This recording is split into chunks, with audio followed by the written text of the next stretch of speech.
And look how wide they are, guys. They're about 15 inches wide.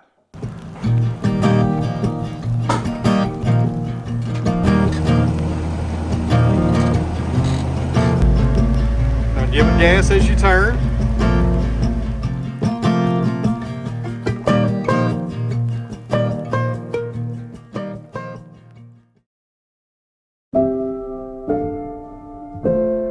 You guys have been telling me for years I need to build a large equipment shed for the sawmill and all these machines, and I finally got in the position to make that happen.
So welcome back to the sawmill, friends. Today is day number 2 of building the new pole barn for the sawmill. Now the footage I just showed you guys was yesterday. They got started yesterday morning, but they got rained out about 11 o'clock. We had some storms move in and it rained for like 6 hours yesterday. Just crazy. We've not had any rain here for almost 2 months, and it decided to rain on the day that I needed it to be nice. That's the way it goes, I guess. But the guys started early this morning. They're setting trusses right now, and we should have this pole barn complete today. Now I went ahead and decided to add the lean-to, but that's not going to be till probably the end of next week, because they had to order some trusses for the lean-to, but they're going to get the pole barn done today, so the main structure will be finished. And before I head down here to show you guys what they're working on right now, I got 2 big announcements. All right, guys, what you see on the screen is the first announcement. It's a brand new t-shirt we had designed for the new pole barn that we're building. These are on sale right now on the Farm Focused website. There's a link down below in the top comment and the video description. It's a really good looking t-shirt. It's an exact replica of the barn that we're having built right now, minus the lean-to, and it also has a pocket on the front for you guys out there that like a pocket on your t-shirt. And guys, I'd really appreciate it if you have some extra funds this month to maybe go pick one up. Don't put yourself in a bad way. It's just a t-shirt. But I think it's a pretty good looking shirt. And all the proceeds from this t-shirt that we sell this month are going directly to the Sawmill building to pour a concrete floor for the LT70 to set on, and also for another new machine to set on that I will probably have before the end of the month. And I'll tell you guys about that later. I got a new piece of equipment coming here for the Sawmill that I've been wanting for a long time. And if you think on it pretty hard, you may guess it. If you do, leave me a comment down below and see if anybody gets it right. But all the funds that go from these t-shirts, even the Farm Focus side of it, will go directly to this Sawmill building so we can pour us a concrete slab in probably the back side of it for the Sawmill. I'm not going to pour a slab for the entire building. That would be just way too expensive right now, but I am going to pour a slab big enough for the Sawmill to set on, and the new, you guys will find out about that soon enough. A really nice machine coming in there right beside the Sawmill that will help us out as far as our production goes. So that's announcement number one. So that's the first announcement, friends. And the second announcement is, I want to say congratulations to my good buddy Jeff Bond up in Indiana. You guys are watching some footage right now that he took up in Indiana a few weeks ago up at Wood-Mizer when he finally got his new sawmill. This is an LT40. He's been looking forward to this for a long time. It's a fantastic mill. He's got a really nice setup right there with the remotes on the back and a 38 horsepower Kohler gas engine. And another shout out to his mother, Rita. She's another longtime supporter of the channel as well. Miss Rita, I hope you're doing well up there. All right, guys, so looking down from the house, it looks like they got 3 trusses on there right now. They need to put 7 total. And guys, it won't be long. They've been at it for about 2 hours. And I would say by 2 or 3 o'clock today, they'll have the roof on that thing and it will be finished. And if you're wondering why in this video I'm not wearing the new pole barn t-shirt, it's not here yet. We just started making those just a few days ago. As soon as I get it, you guys will see me wear it. And don't forget to go buy one. There's links down below. I need some concrete. You guys help me out there.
I'll tell you what, friends, it is a hot day in Tennessee.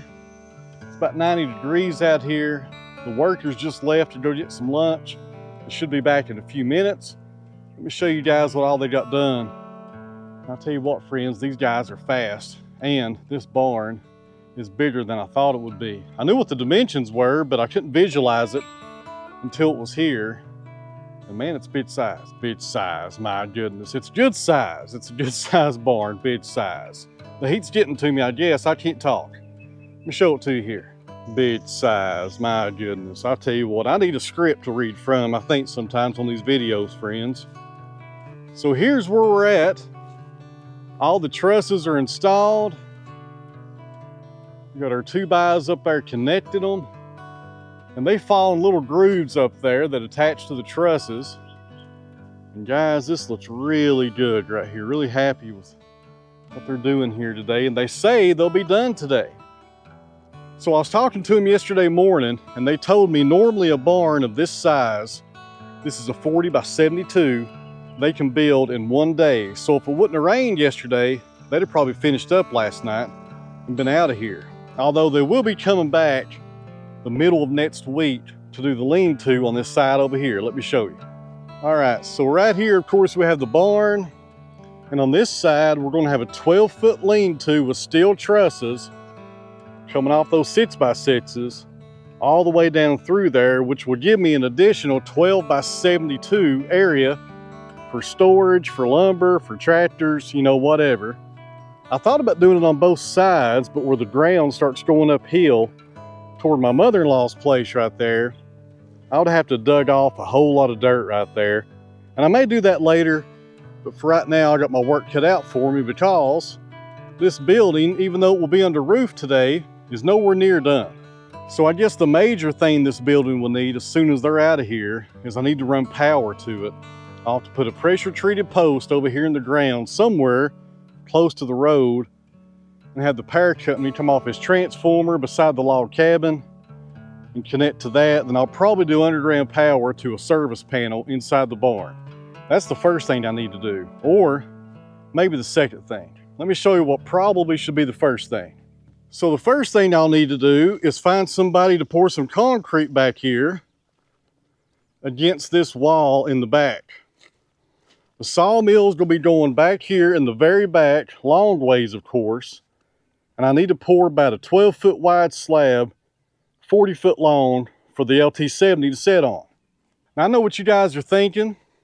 I could probably just bring the sawmill down here and saw where it's at right now, forget the concrete, maybe put some gravel down or something like that. And that would work. I've done that in the past many times, but sawing on a concrete slab is so much nicer because the cleanup is so much easier.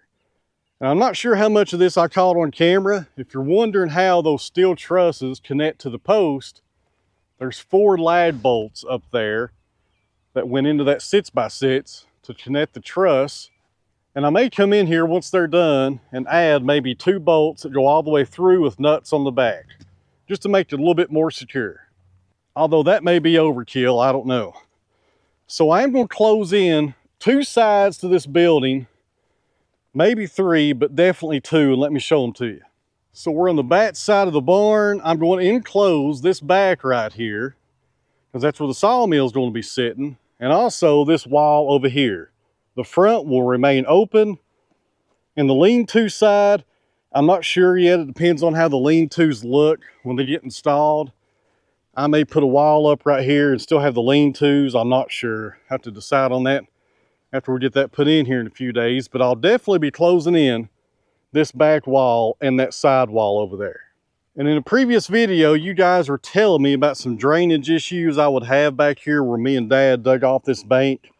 I'm well aware of that. I'll probably dig this off a few more feet, put in a French drain and a small retaining wall right there, just so it looks a lot nicer.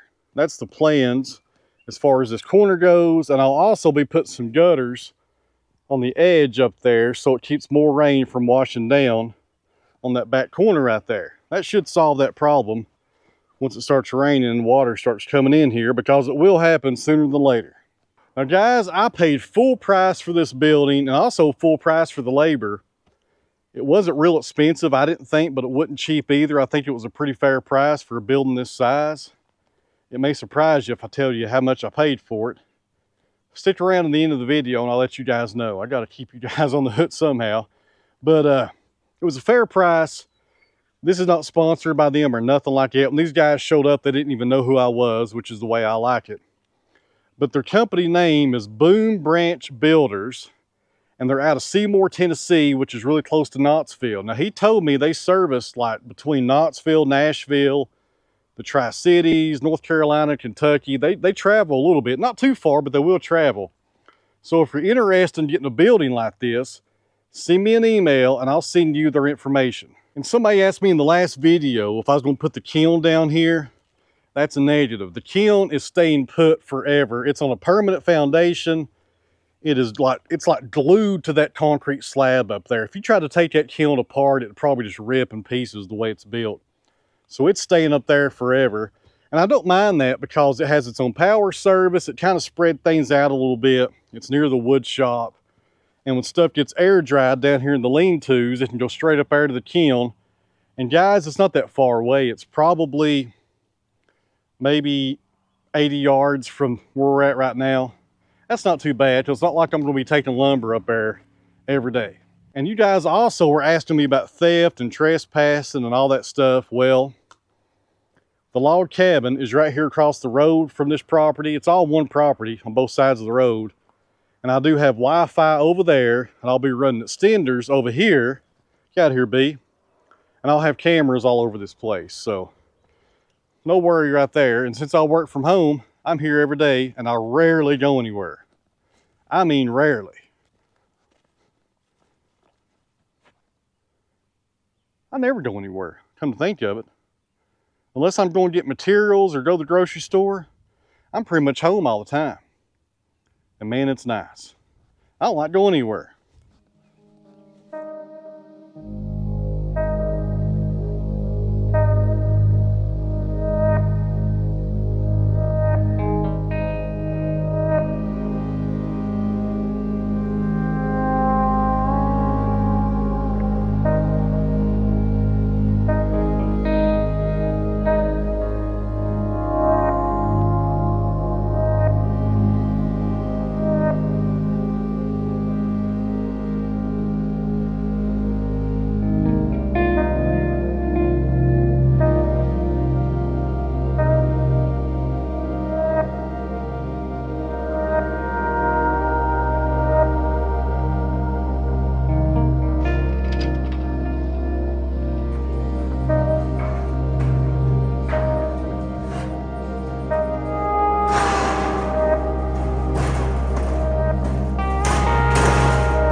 All right, guys. While the workers are finishing up that roof, I thought I'd bring you guys in the new house and show it to you real briefly. Not a complete tour, but kind of show you this log cabin, even though on the inside, it doesn't look like a log cabin, but there are logs in these walls, and I'll prove it to you here in just a minute. But this house came with the property that we just bought that adjoined ours. It's 15 acres. If you missed that video real briefly, this is the house that went with it. I think it's about, excuse me, I think it's about 1,100 square feet, something like that. It's pretty small, 2 bedrooms, 1 bath, kitchen, living room. Sorry if there's an echo, but there's no furniture in here other than this kitchen table that the previous owners left, actually. But it's pretty small, but it's a nice little house. It's been redone several times. I think they renovated it the last time about 2 years ago. So everything's kind of brand new in here. The appliances are new, the heat pump, the hot water heater, everything's brand new. It's really nice. It's a really nice, cozy little house. And as far as the purpose of this house, it's going to be my office from here on out. That's going to be one of the bedrooms down here in the back. And Bruno gets the rest of this house to decorate with his clots. As you can see, the clots back here behind me, he collects those. He's got a lot of them. We've already hung a lot of them down here. We got 10 on this wall over here. I'll show them to you guys here in just a minute. But that's going to be the purpose of this house, I guess. We wanted the land. That was the most important thing we was wanting to buy, was the land. And the house came with it. So there you go. It's going to be a nice office for me, and it's going to be really nice because right across the road is the new building they're finishing right now. I can walk over to the Sawmill and be there from my office in just, less than a minute. So it's really nice, really convenient location. So as far as this pole barn goes, here are the numbers for those of you that are curious about it and how much it cost. I got the notes here in my phone. So the original size of this pole barn was 40 by 72, and that's what they built today. The lean-to will be built next week. So for a 40 by 72 installed, this counts the labor and everything, but not the taxes, because I'm tax exempt because I have an agricultural number through the Department of, what's that called, my goodness, through the Tennessee Department of Agriculture. I've got a tax exempt number since we have chickens and we sell eggs and now we sell hay. So I'm able to get some items free of tax. So when you build a barn like this, you can get tax exemption on the whole thing in Tennessee, which is really nice. So before taxes, 40 by 72, $14,000 installed. I thought that was a good deal. That's no walls or nothing. That's just the roof and the gables, and that's it. The grade work, I did all that myself. So that's just the shell of the building. Now, when you add the lean-to onto that, which is going to be a 12 by 72 on one side, it adds an additional $7,000, which is half the cost of the actual building, but you're going to have steel trusses on the lean-to and another day of labor. So that's how that number goes up. So the total cost for my pole barn as of right now, $21,000. And that's going to go up, guys, when I do the concrete, the power, the lights, the walls. Because like I said earlier, we'll be covering 2 of the walls. When you add all that stuff in, that price tag is going to double in no time. Maybe even triple. I don't know. We'll have to see what happens on that. But it will at least double. And that's why we're selling these shirts that I pitched to you guys at the first of this video to help offset some of that cost for the concrete and the power and stuff like that. So once again, I won't mention it no more. Go grab you a t-shirt. There's a link down below. But that's the price of the building, and I think it's a really good price. I shopped around for my area to try to find a pole barn builder, and I found those guys down at Boone, and man, they've really done a good job in the past 2 days. They're not lazy. They don't lay around. They get things done. And it's hot out there, guys. It's upper 90s today. They're putting the trim on right now. And by the time I get done filming this segment of the video, we'll go back outside and they'll probably be done, packed up and out of here. So real briefly, this is the dining room. I was just sitting right there talking to you guys. So we got some clots right there that Bruno has put on the wall. Actually, I put them on the wall. He just told me where he wanted them. Then over here, we have a good collection of his clots. And these things are neat, friends, I tell you. They go off every hour on the hour. They play songs. I would play them for you, but there may be a copyright infringement on the music, and this video would get blocked by YouTube if I do that. But they're kind of high-end. These are not cheap clots, but they're not too expensive. And if you're curious, the average price of these clots may be $400, some higher, some lower. All right, so real briefly, I'm not going to do a full tour. You walk in right there from the road. That's the bathroom. Of course, this is the kitchen. Everything's brand new. Nice new floors, a little closet right there. This is the living room. Bruno's put some stuff in here also. This is a gas log. It still does work, actually. I just need to get me a new propane tank for it. He's put a few clots up here on the mantle. He's got a few over there. He had a birthday party the other day and he saved his balloons. So there's the balloons from that. Some nice stonework right there. And here's a shocker, some more clocks right there on that wall. But it's really a small house, guys. There's an upstairs right behind this door. This shows the age of the house. Look at this old doorknob right here. That right there is original to the house. And good luck finding a new one of those nowadays. You could probably find this on eBay, but my goodness, look how old that is. That's a really neat little latch right there. But like I said, there's the upstairs. There's a small bedroom up there. And this bedroom, which will be my office. Let me put the light on here. Sorry about the echo. This just shows you how small this house is. This is a very small bedroom. You probably couldn't even put a full-size bed in here. But this will be perfect for my desk and my files, and put all my extra cameras in that closet and that closet right there. And this closet, friends, will prove to you that this is a log cabin, because during one of the renovations, they knocked the wall out of this closet and they put some plexiglass in so you can still see the logs even though everything else is covered up with drywall. Look over the shadow of my camera right there. I hate when I do that, but doing the best I can. All right, so I had to change batteries on the camera. GoPro went dead. You open up this little closet door. It opens up. Looks like a regular closet, but when you look to the right, there's the plexiglass and there are the original logs to this house. How neat is that? They're hand hewn, and look how wide they are, guys. They're about 15 inches wide. Neat stuff right there. Very neat stuff. This house was built in 1850. A lot of history with this place. A lot of history. All right, guys. They just finished up and headed out, and this building is complete with the exception of the lean-to that will go on this wall over here. Like I said earlier, maybe Wednesday of next week, they'll get the materials in, they'll come back and do that. That's about a one-day job as well. But other than that, guys, this building looks great. I am tickled to death right here. 40 foot wide, 72 foot long. Got about an 18-inch overhang up there on the top.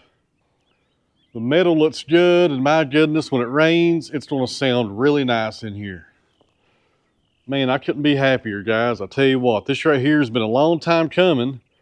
You guys have been telling me for years I need to build a large equipment shed for the sawmill and all these machines. And I finally got in the position to make that happen. I've always wanted one of these, I just didn't have the best place to put it. All right, guys, I got the excavator warming up, and this is going to be the first machine that we store in the new barn. I got this machine back in January, and it's been sitting outside ever since. But not anymore, thank goodness.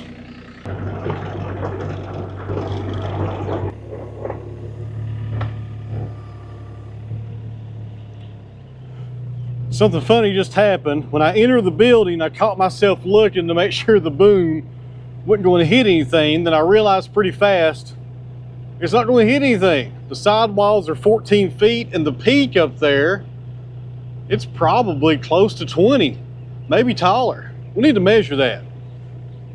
All right, guys, here's something to think about. There's the excavator backed against the wall, but there will be a 12-foot lean-to on this side, like I said, here in a few days. And the roof on this lean-to on the low side is about 10 or 11 feet. So I could actually bring the excavator back even further and park it under the lean-to right here and still be out of the weather. And that will open up this space right here, which I need to keep open because the sawmill is going to be straight ahead on that wall, and I need this open all the time for machines to come in and out, and more importantly for logs to go straight down through here to the mill. And guys, I know we've not done a lot of sawmilling here lately because the other stuff going on here at the farm. We've been cutting hay, we're building pole barns, all kinds of stuff, but it's all centered around the sawmill, guys. Everything we do here is centered around the Wood-Mizer. That's going to make a lot of sense now that this building's done, especially the new equipment that's coming in. And I hope to share that with you guys as soon as it gets here, or as soon as I go get it. I may have to go get it. I'm not sure, to be honest with you. So once again, friends, thanks for watching. I really appreciate it. I'll see you on the next one.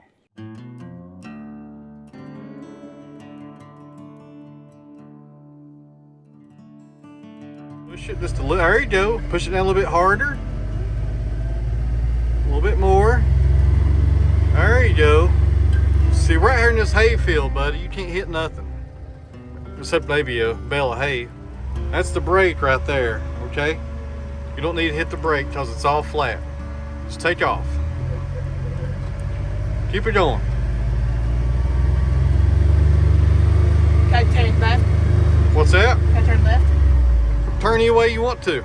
This is your field, buddy. You own every bit of this. Okay. I'm done. Keep going. I want you to turn left. Keep going. Push it down. There you go. Keep going. Now give it gas as you turn. Keep it going. Goodness. Allergies are killing you. All right, 1 second. Let me try something else. Let's put it in. Put it in high. Go a little bit faster now. All right. Now turn it. Keep it pushing. All right. Now straighten it up. All right. Now go straight. Take off.